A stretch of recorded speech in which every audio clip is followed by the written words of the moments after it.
What happened to the Black community? What happened to us?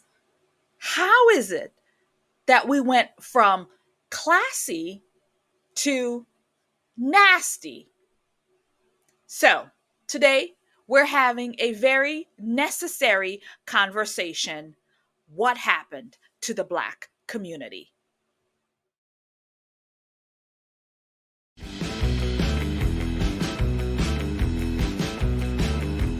Hello, friend, and welcome to the Conservative Poet. My name is Amania.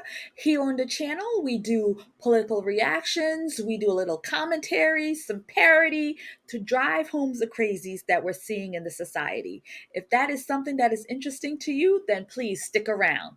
And don't forget to like, share, comment, and subscribe. Before we get in, I just want to put this out here that this is not about attacking Black people. This is about correcting the culture that has been hijacked, manipulated, and in some cases been self destructed. That's what this is all about. We're going to try to attempt to right the wrong that has happened in the Black community. And the best way I know to do that is to talk about it. So before y'all come for me in the comments, wanted to make it very clear that we are here to correct and call out the bad things that happens in this community. So, in the 1950s, even into the 1960s, where Black people were facing probably a lot of different things that they're not facing today, the Black family was more intact then than they are today. Why is that?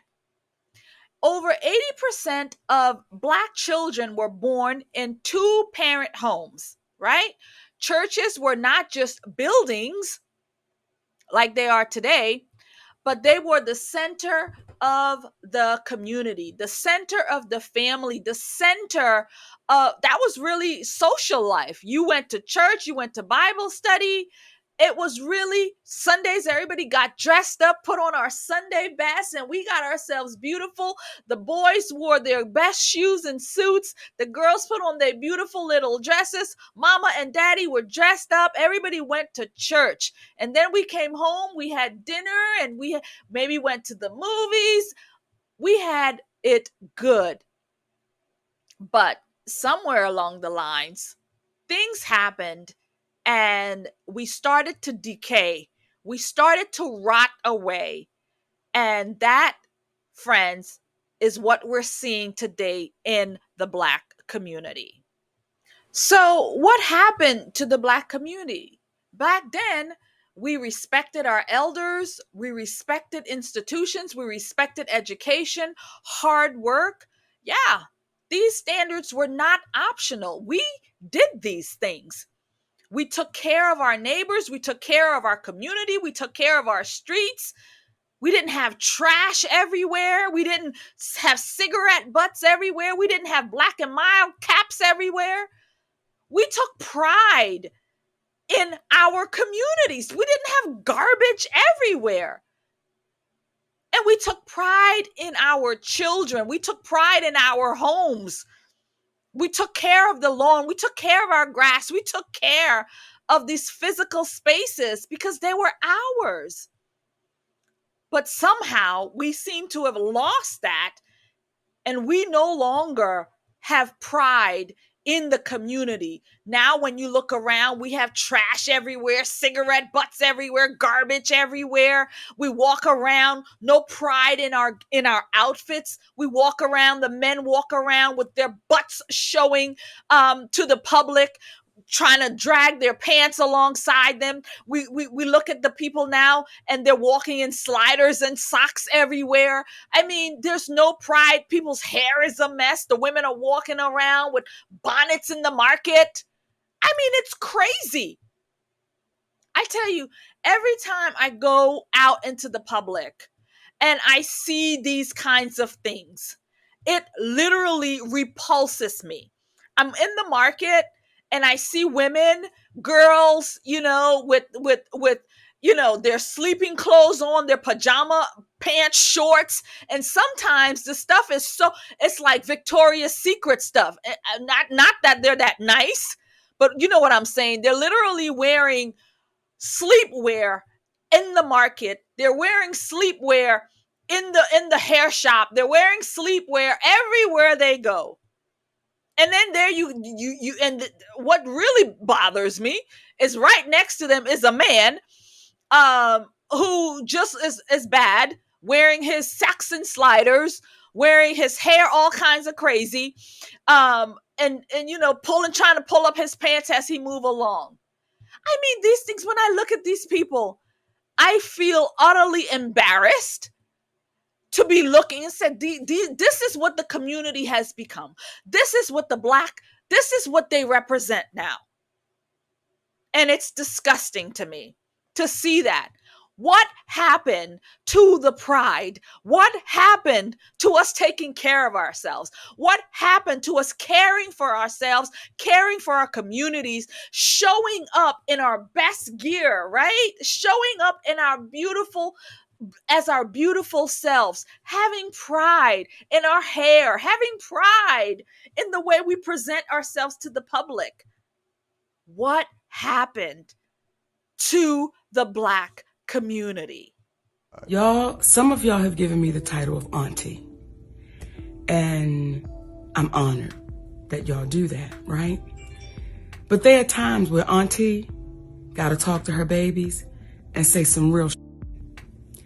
So yesterday, I was in the airport in Atlanta because I'm in Jackson, Mississippi now at Chuckles Comedy Club, right? And we got 3 shows tonight. We got a matinee at 5:30, then we got 7, then we got 10, right? And I'm excited. I always love going to the stage. So when we got to the airport yesterday, I was excited, like, all right, baby, let's go get them in Jackson, Mississippi. And as we began to walk through the airport, I saw so many, actually too many to count and too many for me to tap. But I saw so many of our young sisters in head bonnets, scarves, slippers, pajamas, blankets wrapped around them, and this is how they're showing up to the airport. And I've been seeing it, not just at the airport, I've been seeing it at the store, at the mall. I've been seeing sisters showing up with these bonnets and headscarves and their slippers. And the question that I'm having to you, my sweet babies, when did we lose pride in representing ourselves?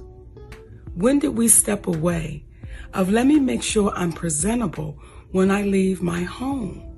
Let me make sure I'm representing the family I created so that if I'm out in the street, I look like I have pride in myself. And I'm not saying no full face of makeup. I'm not saying no full front lace frontal. I'm not saying none of that. All I'm saying is, could you please comb your hair? And if you don't want to comb your hair, they got enough out here now, baby, where you can style yourself up and look like you have pride. I'm not saying you don't have pride, but the representation that you're showing, someone would have to ask you to know that you had it. So my sweet babies, for the ones that do call me auntie, I love you for real. Even the ones that don't, I love y'all too. But the babies that say auntie to me, please listen to auntie. Always have pride in your representation of you. It's not to get a man. It is just your representation of you, my sweet babies. So I'm just giving y'all a warning. If I see you in the streets, in the airport, in the Walmart, and you got a bonnet on and you got slippers on and you looking like what the Aunt Nikki gonna tap you and say, hey, baby girl, show you what you worth. Show you what you deserve. So all of those posts that you see celebrities putting out there saying, hey, queen, hey, queen, hey, queen, well, can we start putting it into action?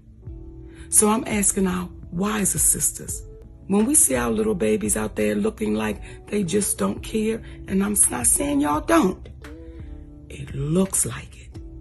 Can we just tap them and say, baby girl, you deserve more than what you're showing. Represent you with pride, my babies. And that may be a part of us helping our community. Because if you look like you don't give a damn, how you going to be treated? So when I say, hey, queen, I can only say it to the sisters that it belongs to. Because a lot of us are still in queen training. So if you're in queen training, stop being fearful of taking your position. And queens don't walk around with bonnets and headscarves and slippers and pajamas. That's for the house. When you go outside, represent you, baby, like you are worthy and you deserve the title of Hey Queen. Nikki love y'all for real, and I ain't never gonna BS you. Stop wearing them bonnets and headscarves looking like don't nobody give a about you, nor do you give a about yourself. Because you beautiful. So represent it. Amania, did you just ask what happened? Did you just ask what happened? Did you just ask what happened? Well, Amania, I will tell you what happened. So, what had happened was we entered into the government state. We entered into government dependency, which rewarded fatherlessness and discouraged marriage. We entered into a glorification of rebellion, victimhood, and hyper-sexualized movement, and hyper-violent as well. We traded God and principles for government assistance and social engineering. That, my dear, is how the Black community fell. It was the goodness of people like LBJ, Lyndon B. Johnson, who put the fathers out of the home and encouraged women to turn to the government for what they needed, as opposed to the way father made it that the husband is the provider and the husband is the man of the home. So when they took him out of the home, or they had the woman push him out of the home, because they said, if we're going to take care of you, if we're going to pay your rent, if we're going to provide you food stamps, if we're going to provide you these things, you can't have that man in the house. And so the women put him to the side. She continued to sleep with him. She continued to go and have these relations and continue to produce babies, but she didn't have him in her house anymore. And so the family structure broke down and decayed, and the Black woman became the Black queen to the government. In other words, the Democrat Party. Let's talk about how we treat each other. We call each other the N word like it's a badge of honor. Ma, ma, ma, ma, ma, ma, right? All day long. Yeah, yeah, yeah. Like it's a badge of honor. We glorify being hard and cold and unapproachable. You know, we act tough, like we're some tough guys, we're some tough gals, you know, the strong Black woman, you know, the strong Black woman, the strong Black man, right? We'll fight in the streets in front of our children.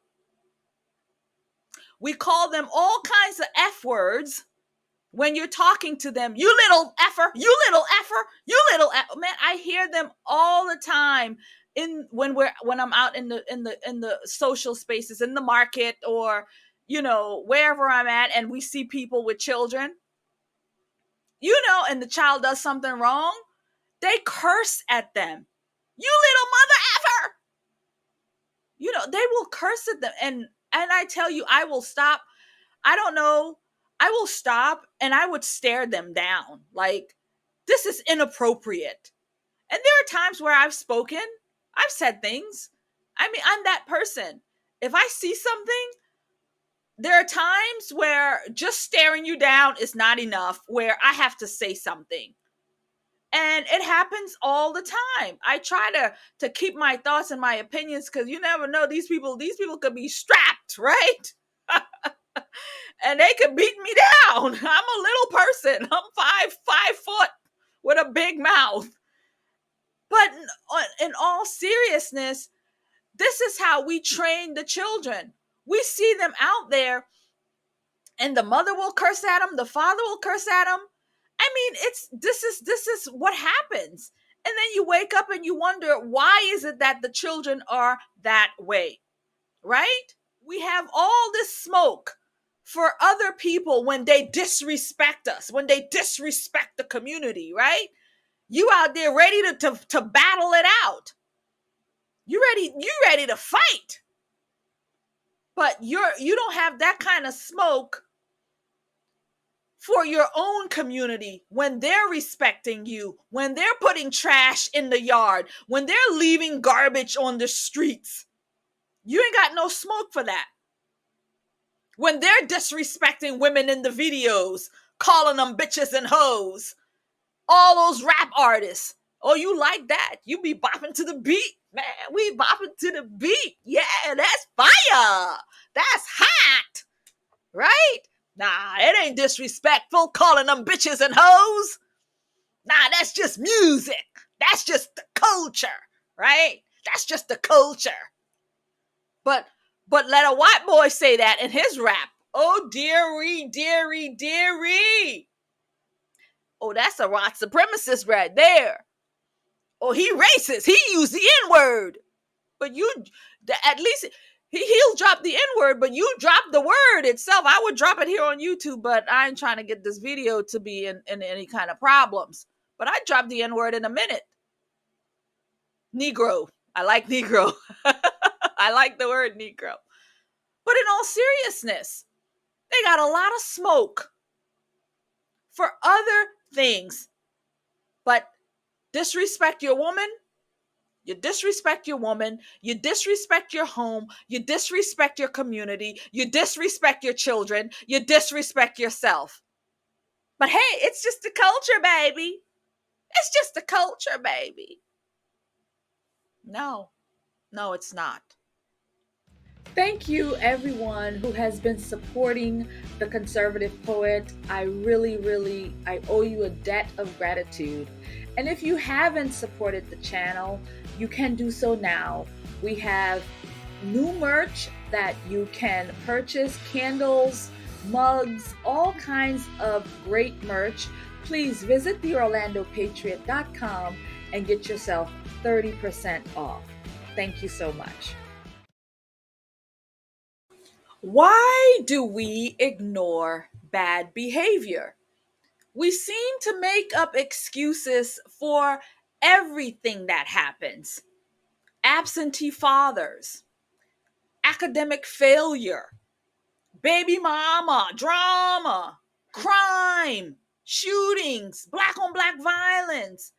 We make all kinds of excuses because why? We want to keep it real, I think. So, why is that? Why do we constantly make up excuses when it comes to the behavior of Blacks? So, for example, recently trending in the news, we had two high school boys, track runners, one black, one white.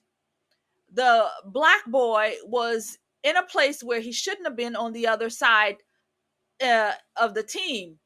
And so he was told to remove himself because you don't belong here. You're not a part of our team. You shouldn't be under our tent. You can go somewhere else. Well, for whatever reason, the boys gets into some sort of altercation, and the black boy pulls out a knife and he stabs the white boy to death. He kills him right there. Right there. He killed him. But would you believe the culture, the community all came out, did not call this boy out for what he did. Why were you there with a knife in the first place, or any of these reasons? I mean, you remember a day when boys could fight out their problems? No, this one couldn't do that. He whipped out a knife and he stabbed this child and killed him right then and there. But guess what the culture did? Oh, they raised money to protect the black boy, the killer, allegedly. They raise money, hundreds of thousands of dollars, to make sure that he is protected. Why? Because he's a black boy and he didn't mean to do it. Again, all we do is coddle and make excuses for bad behavior. And it is disgusting. It's a disgrace. We're going to really get into it now. We celebrate rappers, rap music, and all of these things that's really bad for the culture, but we celebrate these things. But we don't celebrate Black business owners. We don't celebrate entrepreneurship. We don't celebrate, dare I say it, capitalism. We don't celebrate these things. We mock these things, but we defend dysfunction, right? But we mock discipline. This is where we are in the culture. Ask yourself, is it easier to fund a corner with drugs than a corner with mentors? Is it easier to have the guys out there on the corner than it is to have out there men trying to talk to these young men to try to change the way they're thinking, to change the way their life is going from from home to prison? No. They don't want to hear conversations about bettering themselves. They like being on the corner because being on the corner gives them respect. Being on the corner makes them tough. Being on the corner validates them. And so they prefer to uplift bad behavior but downplay anything good. Here's another question. Why is getting the bag, the money bag, more praised than building the family? Why is it getting your paper, getting your money more important than the family? Why are more loyal to rappers and celebrities than they are to the future of our children? Why? Why? Could ask why all day long. We've lost the element of what it means to be a community, what it means to be a people. We've lost it in bad behavior that is celebrated rather than scolded and disciplined.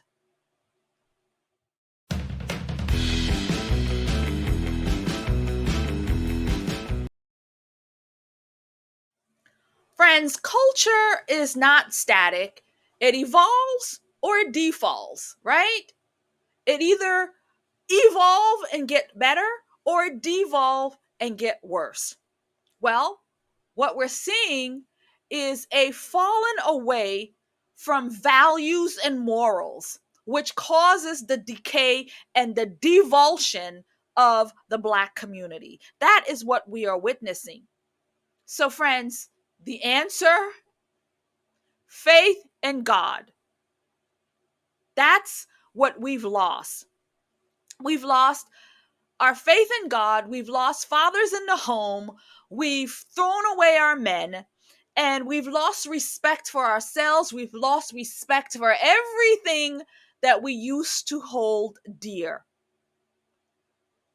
We must stop idolizing celebrities, the Jay-Z's and the Beyoncé's and the Megan the Stallions, all them. We have to stop that. And we also have to stop breaking down the family. We have to start rebuilding the family with a mom, a dad, and if you choose to procreate, do that wisely, not just sleeping around and producing, 5 babies from 5 different men. These are the things. We've lost respect for self. So I'm calling this out because this needs to be said. This conversation needed to be had. And I'm hoping that it's going to change. Somebody somewhere is going to say, you know what? I got something out of this conversation and I am going to change. I am going to do better. I am going to help my community. I am going to help my family. I am going to stop doing this, or I'm going to stop doing that. I'm going to carry myself with respect. I'm going to carry my community with respect. I'm going to carry my family with respect. I'm going to carry myself with respect. So, friends, I thank you so much for taking the time and tuning in to the Conservative Poet. It really does mean a lot to me. So, if today's conversation challenged you, inspired you, you felt something, then that means you are alive and you are ready to go out there and say something when you see something. And if you know somebody, share this video and say, hey, I came across this video. Listen to this one. Listen to what this one had to say. And maybe you're planting that seed in them so that way they can start to see themselves and start to reflect on their behavior and take accountability.